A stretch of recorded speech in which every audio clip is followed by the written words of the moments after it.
गरीब अनाथ बच्ची मंदिर के बाहर फूल बेच रही थी। फिर करोड़पति आदमी ने जो किया। फूल बेचकर पेट भरना तो आसान है, लेकिन सपनों का पेट कोई कैसे भरे? यह डायलॉग गूंजता है कहानी की शुरुआत में, जहां एक मासूम सी अनाथ बच्ची मीरा मंदिर के बाहर बैठी फूल बेच रही थी। सुबह का वक्त था। मंदिर की घंटियां बज रही थीं। श्रद्धालु आते जाते हुए भगवान को फूल चढ़ा रहे थे। कोने में मिट्टी से सने पैर और धूल भरे कपड़े पहने मीरा बैठी थी। उसकी उम्र मुश्किल से 10 साल। उसकी छोटी सी टोकरी में गेंदा, गुलाब और चमेली के फूल रखे थे।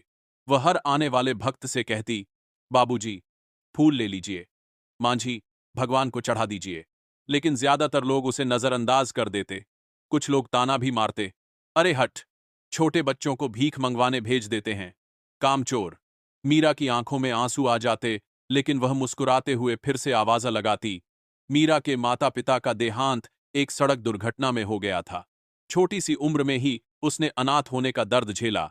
गांव में कोई रिश्तेदार उसे अपनाने को तैयार नहीं था। एक बूढ़ी दादी ने कभी उसे आश्रय दिया, लेकिन उनकी भी तबीयत बिगड़ गई।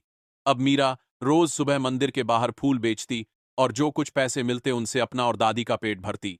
उसका सपना था, एक दिन स्कूल जाऊंगी, पढ़ लिख कर टीचर बनूंगी। लेकिन किस्मत जैसे हर रोज उसे ताना देती। फूल बेचने वाली लड़कियां सपने नहीं देखतीं। एक दिन मंदिर के बाहर एक लंबी गाड़ी आकर रुकी। उससे एक शख्स उतरा, विक्रम अरोड़ा, शहर का बड़ा बिजनेसमैन, करोड़पति। सूट बूट में, हाथ में महंगा मोबाइल और आंखों में रुतबा। वह मंदिर में पूजा करने आया था।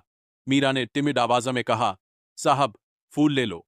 विक्रम ने पहले तो नजरअंदाज किया, लेकिन तभी उसकी नजर मीरा की आंखों पर पड़ी। वो आंखें जो गरीबी और मजबूरी में भी सपनों की चमक रखती थीं। उसने फूल खरीदे और पूछा, ये सब फूल तू खुद बेचती है? मीरा बोली, हाँ साहब, माँ बाबा अब नहीं हैं, दादी बीमार हैं, पेट भरने के लिए यही करना पड़ता है। विक्रम को कुछ पल के लिए चुप्पी ने घेर लिया।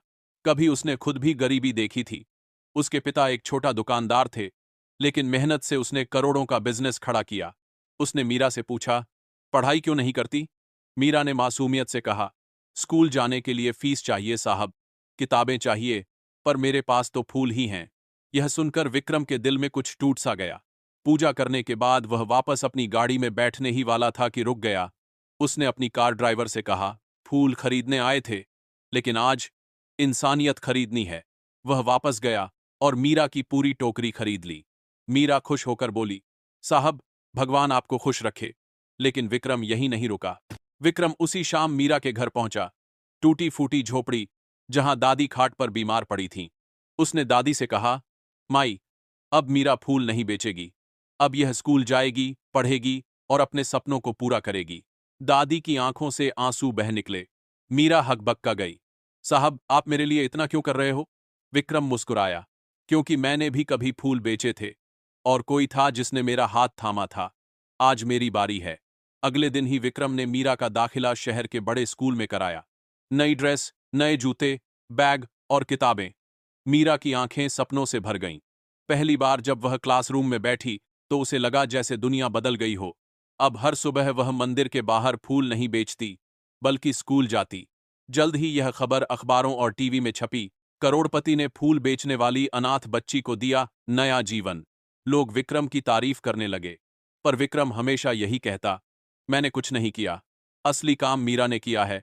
उसने हार नहीं मानी। मीरा ने पढ़ाई में कमाल कर दिखाया। सालों बाद जब वह बड़ी हुई तो उसने टीचर बनकर गांव के गरीब बच्चों के लिए मुफ्त स्कूल खोला। उद्घाटन के दिन उसने सबके सामने कहा, आज अगर मैं यहां खड़ी हूं तो सिर्फ इसलिए क्योंकि एक दिन किसी ने मेरे फूल नहीं, मेरे सपने खरीदे थे। विक्रम मंच पर बैठा आंसू पोंछ रहा था। गरीबी इंसान को मजबूर कर सकती है, लेकिन सपनों को नहीं मार सकती। और जब इंसानियत करोड़ों से ऊपर उठकर किसी गरीब का हाथ थामती है, तब चमत्कार होता है।